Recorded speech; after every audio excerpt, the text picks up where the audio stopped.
Assalamualaikum warahmatullahi wabarakatuh. Al-Quran bukti kebenaran. Telah nampak kerusakan di darat dan di laut disebabkan karena perbuatan tangan manusia.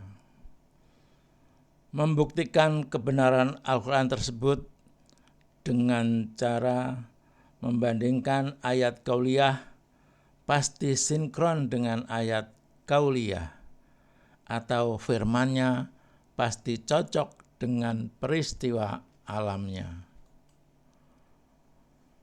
Ayat qauliyahnya israf, berlebih-lebihan dalam mengeksploitasi alam. Dan musibah apa saja yang menimpa kalian maka disebabkan oleh perbuatan tangan kalian sendiri. Dan Allah memaafkan sebagian besar dari kesalahan-kesalahanmu. Al-Quran Surat Asy-Syura ayat 30. Telah nampak kerusakan di darat dan di laut disebabkan karena perbuatan tangan manusia. Allah menghendaki agar mereka merasakan sebagian dari akibat perbuatan mereka, agar mereka kembali ke jalan yang benar. Al-Quran Surat Al-Rum ayat 41. Nah, itu ayat qauliyahnya, kemudian ayat kauniyahnya, peristiwa alamnya. Ribuan das rusak, negara rugi ratusan triliun tiap tahun. Nah, ini membuktikan kerusakan hutan. Indonesia memiliki lebih dari 17.000 daerah aliran sungai atau DAS yang tersebar di seluruh penjuru negeri. Menteri Lingkungan Hidup dan Kehutanan Siti Nurbaya pernah menyatakan bahwa dari 17.000 DAS tersebut setidaknya 2.145 DAS perlu dipulihkan atau direhabilitasi. Ini pada tahun 2018. Kemudian belum lama tahun 2020 Menteri LHK sebut 14,3 juta hektar lahan DAS dalam kondisi kritis. Jadi ada 189 juta hektar lebih dan 14,3 juta hektar diantaranya merupakan lahan kritis yang harus ditangani dan ditanami kembali. Kata Siti dalam diskusi rehabilitasi DAS, pemulihan lingkungan dan meningkatkan ekonomi masyarakat di kantor KLHK Jakarta Senin 7 September tahun 2020. Nah, ini saya beri contoh kalau DAS rusak akan menimbulkan bencana, yaitu DAS di Ciliwung. DAS yang mengalami kondisi kritis, bahkan sangat kritis adalah DAS Ciliwung, Cisadane, dan Bekasi. Ucap pelaksana tugas PLT Direktur Jenderal Pengendalian Daerah Aliran Sungai, DAS dan Hutan Lindung, Kementerian Lingkungan Hidup dan Kehutanan, Hudoyo di Jakarta, 7 Januari 2020. Nah, ini bencana yang terbesar 10 tahun terakhir. Di DAS Ciliwung dari sekitar 535.500 hektar, kondisi sangat kritis. Sangat kritisnya mencapai 479.280 hektar atau sekitar 89,5%.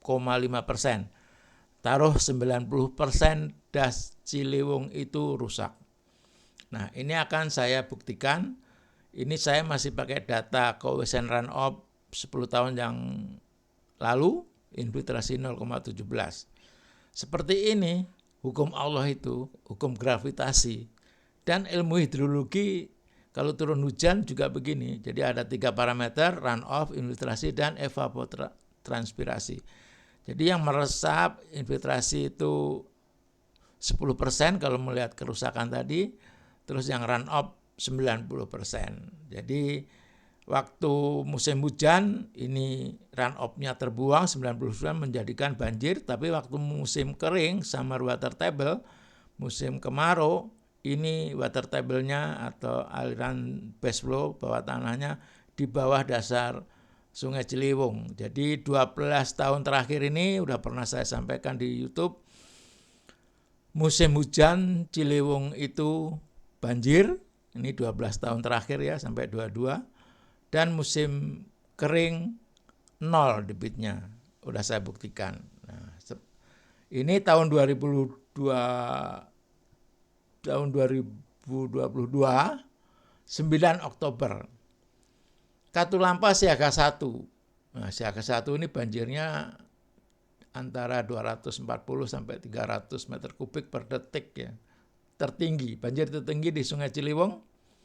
Ini Oktober 2022 banjir. Jam 1 malam. Kemudian Sabtu sore 15 Oktober, 6 hari setelah itu, adapun tinggi muka air Bendungan Katulampa hari ini hingga pukul 15 waktu Indonesia bagian Barat 22. Nah, ini kan berarti musim hujan aja kering kalau tidak ada hujan.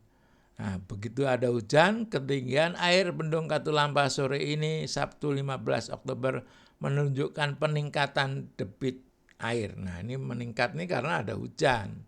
Tadinya turun nih sempat 22 ini di hari ini. Di hari tanggal 15 Oktober tuh. Jam 3 sore. Nah, itu bukti bahwa kalau hujan itu jadi run off 90% langsung terbuang. Habis itu setelah 1 hari nggak ada hujan, Ciliwung itu debitnya langsung menyusut karena yang infiltrasi 10%. Terbukti kan tadi 22 itu 10% dari 200-an lah. Nah, ini 25 Desember, ini data online, 22 cm tanggal 25 tahun 2022. Kondisi hujan ini tampaknya tidak menimbulkan kenaikan signifikan untuk tinggi muka air Bendung Katulampa Kota Bogor. Ini tanggal 28-nya ya. Sampai pukul 19 malam TMA Bendung Katulampa masih dalam status normal. Masih 40 cm, kata Kepala Jaga Bendung Katulampa Kota Bogor, Adi Sudirman. Rabu 28 Desember 2022 malam. Sampai malam ini hujan masih mengguyur, namun intensitasnya ringan. Nah, ini 40 cm ini karena ada hujan nih. Sampai malam, berarti dari pagi. Nah, ini ada run off-nya nih. Tidak infiltrasi, kalau ini mungkin infiltrasi. Ini membuktikan bahwa das Ciliwung sudah infiltrasinya 10% tadi. Kemudian pagi tadi 6:30 ya, 6.20, 40%. Padahal ini 3 hari yang lalu ya. Ini udah 3 hari ini mungkin hujan masih, kemarin kan 3 hari ini hujan terus menerus itu.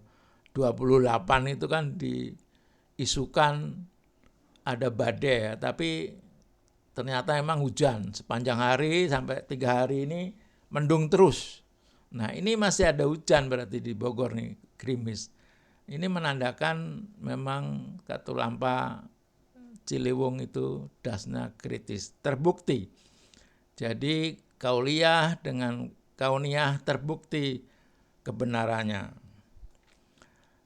Hujan itu bukan penyebab banjir, tapi selama 77 tahun ini hujan dianggap sebagai penyebab banjir. Penyebab banjir adalah rusaknya das atau hutan.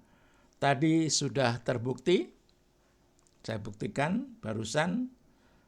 Jadi curah hujan itu tetap. Tetapi 10 tahun terakhir ini bencana meningkat. Nah, hujannya tetap setiap tahunnya, kok bencana meningkat? Berarti tadi perbandingan antara infiltrasi dan run off terus.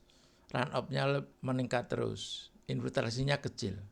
Demikian, billahi taufik wal hidayah. Wassalamualaikum warahmatullahi wabarakatuh.